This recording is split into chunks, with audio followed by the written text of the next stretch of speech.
Hey, what's up you guys? It's your girl Adriana back with another video. If you're new here, hi, welcome. I'm Adriana.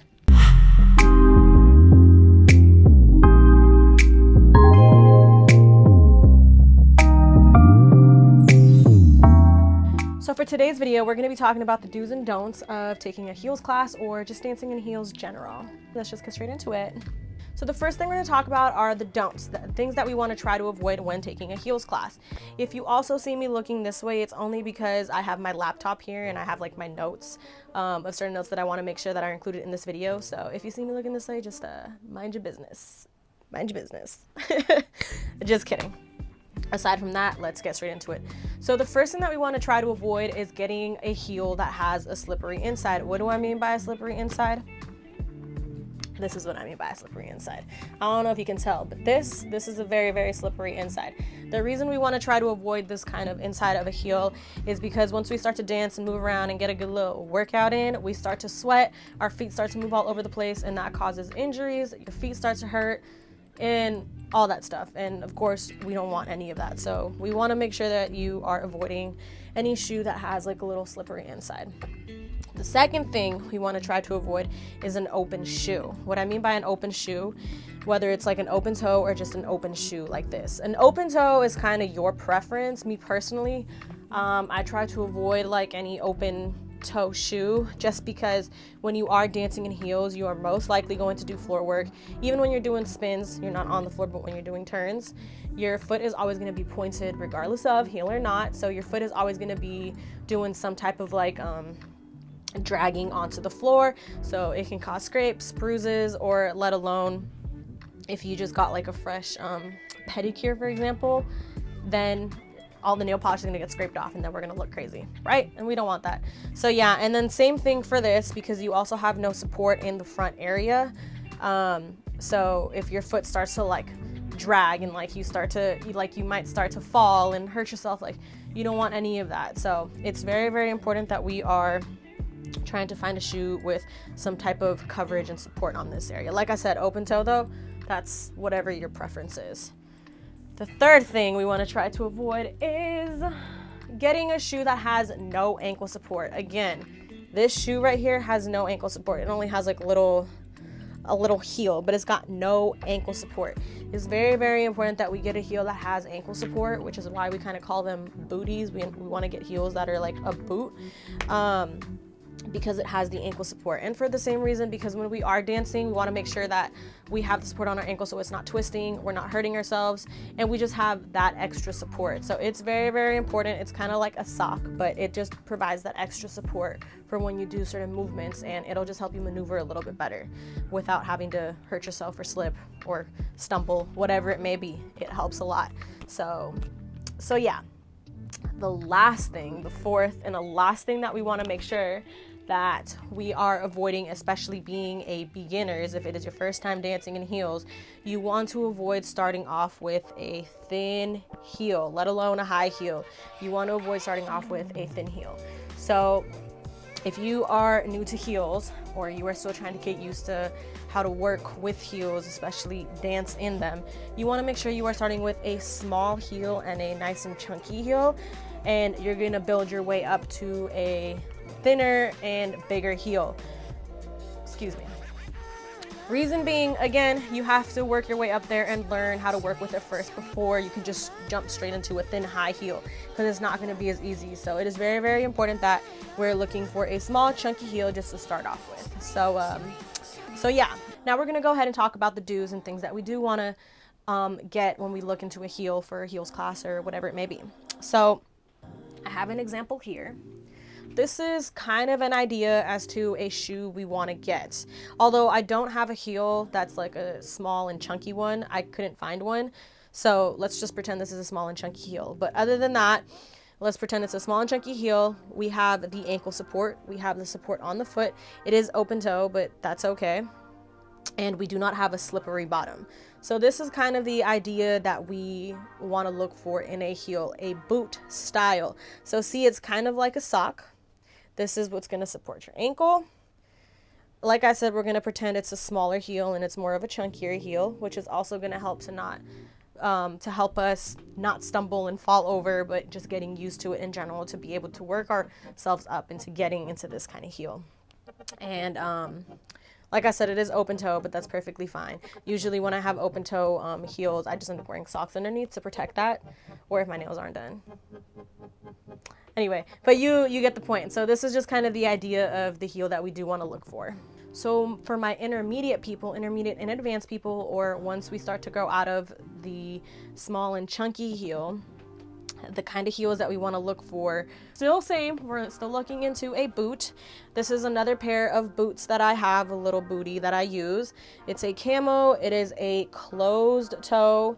You got the ankle support, you got the support here to cover your foot, and it is a thin and not super high heel, but high enough. So this is like a prime example. This would be one idea.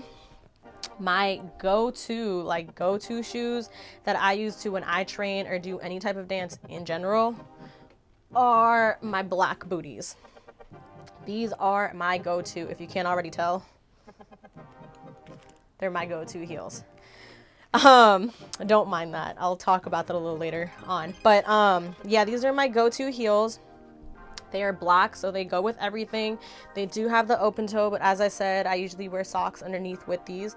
They have a nice little tie at the front and support here, so you can adjust how tight you want it, and it has a zipper in the back as well, so you get the extra support. And like I said too, the heel is high enough. It's not too high. I feel like this is like a good enough height for me to be able to work with. So this would be your ideal boots. And if you want to get a little bit fancier, you can also look into some thigh highs. These are my thigh highs. Looking into like some very, very comfortable ones, and ones that you can dance in as well. So yeah, these are also very cute. I like to wear these occasionally. But yeah, so thigh highs and some booties. These are the ones that we really want to look for. I want to make sure to reiterate that it is very, very, very, very important that we are looking into these things when getting a dance shoe.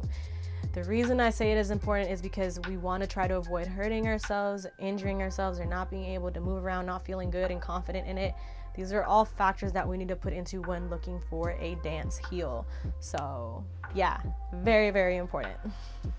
The last thing I want to talk about is where we can find these shoes for an affordable price or stay within a budget and all that good stuff. So I'm going to start off with this heel, which was one of my first heels that I ended up using after transitioning into my small chunky heel.